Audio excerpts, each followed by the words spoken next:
Welcome back to TMD News. I'm here with Exam to discuss about fascism.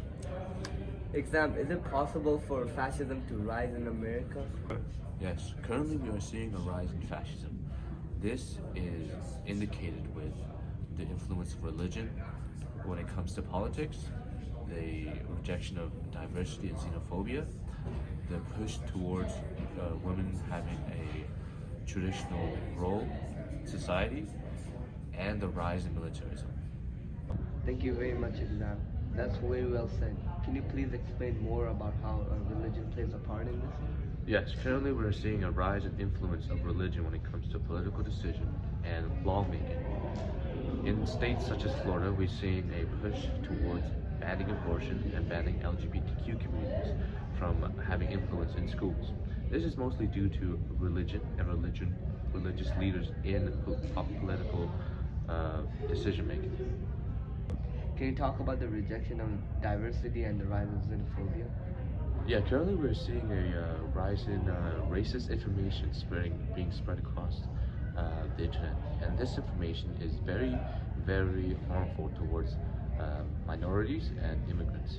For example, back in 2019 or 2020, when the COVID-19 pandemic started, a lot of misinformation spread about the Asian community, spreading the coronavirus. This was very harmful since it led to a lot of attacks and a lot of Asians being harmed because of this misread information. Xenophobia is also currently being on the rise with a lot of groups such as white nationalists and neo-Nazis spreading their harmful ideologies of race. How did this connect to traditional roles being pushed on women?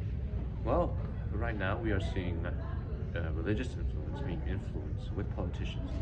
This also influences the push towards women having traditional roles, since a lot of these politicians are influenced by religions.